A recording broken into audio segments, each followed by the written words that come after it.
Alors bonjour et bienvenue pour ce nouvel épisode de Bulldoze, le numéro 7. Je suis François Tréca, le fondateur de Bulldoze. Donc pour rappel, Bulldoze est une plateforme pour entrepreneurs qui va mettre en relation des entrepreneurs avec leurs clients. Aujourd'hui, il y a principalement deux activités qui sont présentées sur Bulldoze, c'est la rédaction web et le netlinking. Donc de cette là, si vous êtes rédacteur web et que vous souhaitez trouver des nouveaux clients ou travailler avec vos clients, vous pouvez vous inscrire sur Bulldoze pour vous faciliter la vie. Et si vous êtes éditeur de site et que vous vendez des liens, et vous pouvez trouver des nouveaux clients et les gérer via Bulldoze. Évidemment, si vous êtes client, vous pouvez contacter et travailler avec les prestataires qui sont présents sur la plateforme sans problème. Alors la principale caractéristique de Bulldoze par rapport aux autres plateformes de mise en relation, c'est que c'est gratuit, il n'y a pas d'abonnement et vous travaillez en direct avec les clients. Donc c'est quand même intéressant. Alors cette semaine dans Bulldoze Hebdo, on va voir principalement deux points. Ça va être l'expulsion des plagiaires. Donc on verra ce que c'est et pourquoi il faut les exclure, pourquoi je les expulse de Bulldoze. Et je vous parlerai, je vais ouvrir une nouvelle section qui est conseils aux entrepreneurs. Et cette semaine, ça sera comment gagner de l'argent en tant qu'entrepreneur. Voilà, cette nouvelle section, j'espère que ça vous plaira, que je vais mettre en place avec chaque semaine un petit conseil. Et enfin, on terminera par les stats. Alors, donc le premier point, ça va être l'expulsion des plagiaires. Alors déjà, qu'est-ce que c'est qu'un plagiaire ? Un plagiaire, c'est tout simplement une personne qui fait du plagiat. Donc c'est quelque chose qui concerne principalement les rédacteurs. Alors attention, les rédacteurs, théoriquement, ne sont pas des plagiaires. Donc un rédacteur, c'est quelqu'un qui rédige un texte, évidemment. Alors, quand on rédige un texte, on nous donne un sujet. Donc par exemple, je sais pas moi, comment bien entretenir une table en bois. Voilà, ça c'est le sujet. Donc là, normalement, un rédacteur, ce qu'il est censé faire, il est censé chercher des informations sur ce sujet qu'il ne connaît pas forcément. Donc il va lire toutes ces informations qu'il va trouver sur différentes sources du web, que ce soit des articles, des vidéos, n'importe quoi, peu importe. Et il va assimiler toutes ces informations, il va les compiler dans son cerveau, et à partir de cette compilation d'informations, il va rédiger un texte, qui sera son texte, qui sera fait avec son intelligence, et il sera du coup unique. Donc voilà, donc un rédacteur n'a pas besoin de copier-coller des textes, il a juste besoin de trouver des idées et de les compiler et de les rédiger. Alors, ça, c'est le processus normal d'un rédacteur. Maintenant, je vais vous le comparer avec celui des plagiaires, qui est complètement différent. Un plagiaire, on lui donne un texte à rédiger, et ce qu'il va faire, c'est qu'il va copier-coller des morceaux de texte sur d'autres sites, voire un seul texte sur un seul site, et il va le livrer. Voilà. Et donc, évidemment, ça, c'est pas de la rédaction. Ça, c'est du plagiat. Il y a une autre forme de plagiat qui est un petit peu plus subtile, qui va consister à prendre des bouts de texte sur différentes pages d'Internet et à modifier chaque phrase en utilisant des synonymes. Et donc, par exemple, au lieu de copier-coller la phrase pour nettoyer une table en bois, il faut un chiffon sec, par exemple, j'en sais rien, je dis un truc au pif, et le plagiaire va mettre des synonymes dans la phrase, et que ça va donner, par exemple, pour laver un bureau qui est composé de bois, il faut utiliser un torchon bien sec. Et voilà. Et donc là, le plagiaire, lui, il considère que c'est une phrase complètement différente et que du coup, il n'y a pas de plagiat. C'est un texte unique. Alors, certes, c'est un texte unique, et d'ailleurs les outils de plagiat souvent disent que oui, cette phrase n'existe nulle part ailleurs, donc elle est unique, mais en fait ça marche pas comme ça reste du vol, parce que quand vous prenez un texte entier et que vous changez juste vous mettez juste des synonymes à la place des mots, c'est pas en fait un texte unique, c'est un texte plagié, qui a été légèrement modifié, et donc en fait c'est du vol. Parce que vous avez volé le travail qui a été fourni par l'intelligence du rédacteur qui a créé ce texte. Donc ça, c'est juste pas possible. Donc sur Bulldoze, évidemment, les plagiaires ne sont pas les bienvenus, ils sont même chassés depuis cette semaine, parce que là, j'ai eu un cas d'un client qui a utilisé KillDuplicate pour vérifier si un texte n'avait pas été plagié. ce texte était bel et bien plagié, donc il m'a averti en disant bah voilà, François, il y a ce rédacteur qui m'a livré ce texte et il est plagié. Donc moi je suis allé vérifier ce qu'il y avait derrière cette alerte. Parce qu'en fait il faut savoir que des fois il y a KillDuplicate qui va considérer qu'il y a du plagiat. Parce que y a des phrases qui se retrouvent sur différents textes, mais en fait c'est pas forcément du plagiat, dans le sens où des fois, par exemple si on fait copier-coller un morceau de texte de loi, ce qui est parfaitement pertinent ce qui peut être parfaitement pertinent dans un texte, et évidemment cet extrait de texte de loi est visible sur de nombreuses pages sur internet, et dans ce cas-là on peut pas vraiment parler de plagiat, c'est une citation mais qui est intelligente. Et donc il y a des phrases qui sont très communes, comme par exemple « il n'y a pas de feu sans fumée », si un rédacteur utilise une phrase de ce style-là, KillDuplicate peut considérer qu'il y a eu du plagiat, alors qu'en fait non, c'est juste une expression qui est très commune et qui du coup se retrouve régulièrement sur le web. Donc voilà, moi du coup, le client m'a alerté de ce problème, je suis allé voir, et là, clairement, c'était des morceaux entiers de paragraphes qui avaient été copiés-collés et remodifiés. Donc ça, c'est pas acceptable. Donc du coup, j'ai contacté le rédacteur pour savoir ce qui s'était passé, pour avoir sa version, est-ce que c'est une erreur, qu'est-ce qui s'est passé. En gros, il m'a dit qu'il s'en foutait et puis qu'il travaillait comme ça.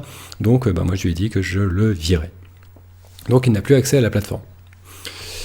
Donc à partir de maintenant, ça va être ça la règle, au niveau des plagiaires. Je vais essayer de vous trouver et puis je vais essayer de vous virer de Bulldoze, tout simplement. Alors, pour l'instant, ce que j'ai mis en place cette semaine, c'est lorsqu'il y a un client qui utilise KillDuplicate et que KillDuplicate voit qu'il y a eu un plagiat. Donc moi, ça va me mettre une alerte au niveau de mon interface d'administration.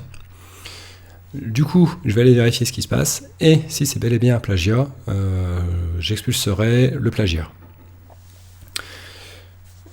À terme, ce que je voudrais mettre en place, ça va être un petit peu plus long, c'est de faire des tirages aléatoires de KillDuplicate sur les textes qui sont livrés par les rédacteurs.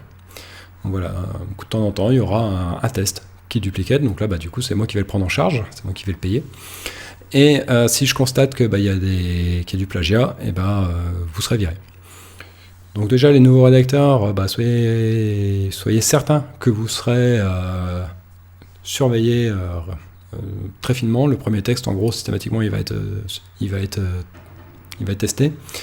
Et les suivants, il y en aura très très régulièrement. Et après, les anciens, vous serez également testés de temps en temps.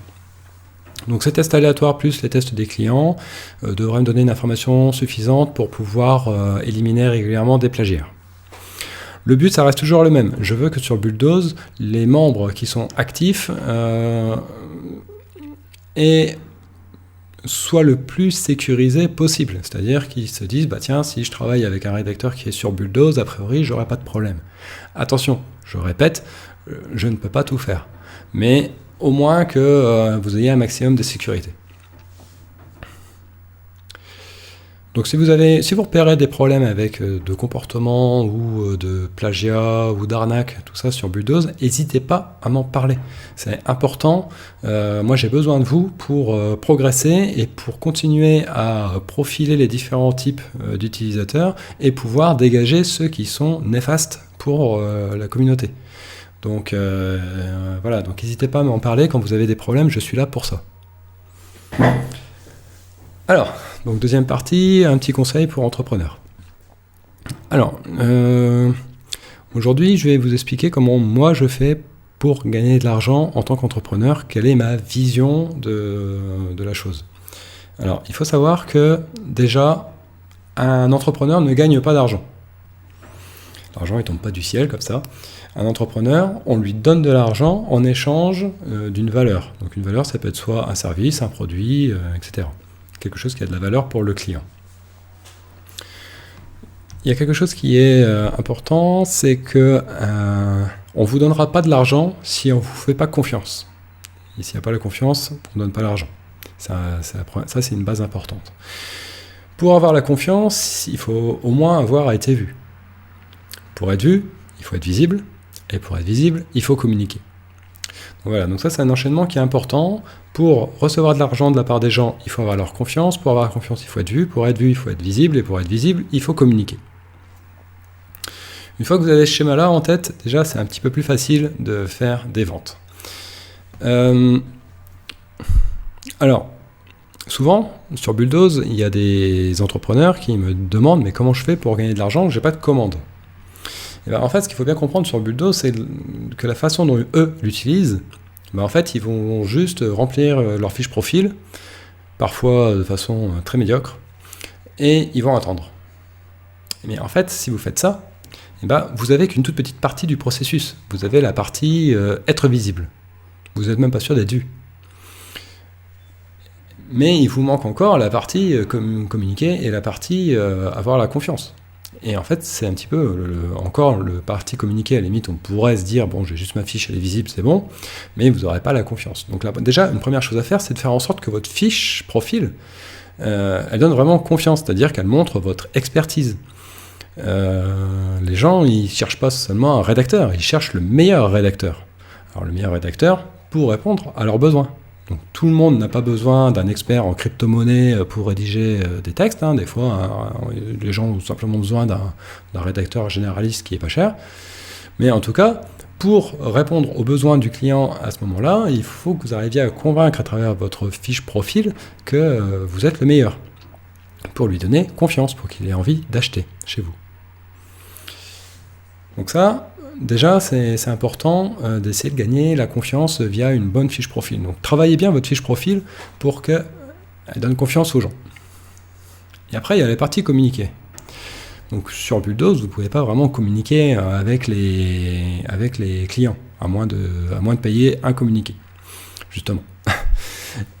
Mais bon, si vous ne voulez pas payer pour augmenter votre visibilité sur Bulldoze et communiquer en masse avec les clients, en fait, vous devez communiquer à l'extérieur de Bulldoze. Vous pouvez communiquer sur LinkedIn, vous pouvez communiquer sur Facebook, sur Twitter, vous pouvez faire des vidéos YouTube, là, comme je suis en train de faire, en fait. Qu'est-ce que je fais, là je suis en train de communiquer. Et voilà, vous pouvez rédiger des articles de blog sur votre blog perso. Encore faut-il que vous en ayez un. Donc ouvrez un blog perso. Pour moi, c'est la base la plus importante. Le blog perso, c'est ce qui va vous donner la base de toute votre communication web. Donc voilà, essayez vraiment de communiquer avec les gens pour vous faire connaître, pour être visible, pour être vu, pour inspirer confiance et pour vendre. Donc voilà, donc ne faites pas, moi je vois bien, la plupart des rédacteurs, ils font ça, et d'ailleurs des vendeurs de liens aussi, ils font ça, ils posent leur truc, et ils s'en vont en disant, bon bah voilà, j'ai plus qu'à attendre que l'argent y vienne. Et non, ça marche pas comme ça. Forcément. Donc il va falloir que vous alliez plus loin que ça. Et là, oui, ça passe par la communication, ça passe par aller chercher le client. Alors après, peut-être que vous avez... Alors après, si vous avez des prix qui sont particulièrement compétitifs, vous n'avez pas forcément besoin d'aller gagner beaucoup de confiance de la part des clients. Les gens, ils sont prêts à parier sur le fait de payer un truc pas cher pour voir si ça marche. Ça fonctionne aussi. Il faut savoir une chose, c'est que moi, j'ai vendu 322 articles sur Bulldoze, donc articles sponsorisés, parce qu'en fait, tout simplement, j'en ai vendu plein, parce que, ils étaient pas chers. Donc du coup, les clients, vous avez besoin de liens, ils ne prenaient pas un risque énorme en travaillant avec moi. Mais aussi parce que c'était moi, François Tréca, qui les vendait, et les gens, globalement, ils me font confiance pour pas faire n'importe quoi. Et aussi parce que j'ai communiqué dessus sur Twitter et sur LinkedIn en disant, voilà, je fais des liens pas chers parce que je teste ma plateforme Bulldoze. Et du coup, les gens, ils étaient au courant que cette offre existait sur Bulldoze. Et du coup, ils s'inscrivaient, ils venaient et ils payaient. Donc voilà, donc en fait j'ai bien appris toutes les étapes du processus, à savoir avoir la confiance des clients, mais ça c'est aussi avec mon historique, être visible sur les réseaux sociaux, enfin communiquer via les réseaux sociaux pour que ma prestation soit visible, etc. Donc voilà, donc c'est un conseil qui est à la fois très théorique parce qu'il y a un processus, mais qui est aussi très concret parce que derrière vous pouvez mettre des choses en face de chaque étape pour améliorer les différents points et espérer vendre. Donc voilà, pour gagner de l'argent, suivez bien ce processus. Bon, j'espère que ça vous aura aidé. Allez, on fait un dernier point sur les stats. Alors, Cette semaine, au niveau des commandes validées, en rédaction, il y a eu 161 commandes qui ont été validées par 29 clients auprès de 28 prestataires pour un chiffre d'affaires total de 1307 €. Donc voilà. Il n'y a pas eu de lien loué cette semaine. Et au niveau des articles sponsorisés, il y a 4 articles sponsorisés qui ont été validés par 3 clients auprès de 2 prestataires pour un chiffre d'affaires de 135 €. Donc voilà, on reste dans les stats un peu habituels. Une légère augmentation au niveau du nombre de clients cette semaine, donc pour la rédaction c'était pas mal. Donc j'espère que ça va continuer comme ça. Au niveau des sites qui ont été rajoutés au catalogue, il y a 5 sites qui ont été ajoutés au catalogue cette semaine par 4 éditeurs différents. Donc je vous remercie pour votre confiance, et puis j'espère que vous allez vendre. Et au total, il y a 1393 sites dans le catalogue qui appartiennent à 121 éditeurs différents. Donc merci à vous pour vos inscriptions. Voilà, je vous remercie de m'avoir écouté. Et puis je vous dis à la semaine prochaine pour le prochain Bulldoze Ado. Ah oui, si, au fait, j'ai oublié. J'ai fait un premier épisode de Café Bulldoze avec Marc Praget. Donc je vous invite à aller voir son interview. Donc Marc est un utilisateur de Bulldoze qui commande beaucoup de textes. Et donc si vous voulez savoir comment vendre, vous pouvez voir l'interview de Marc pour voir ce dont il a besoin et comment vous pourrez mieux répondre à son besoin. Et si vous voulez acheter et puis améliorer votre processus de commande, Marc donne des bons conseils pour trouver des bons rédacteurs et passer des bonnes commandes. Voilà. Donc cette fois-ci, je vous dis au revoir et je vous souhaite un bon week-end. Allez, à plus.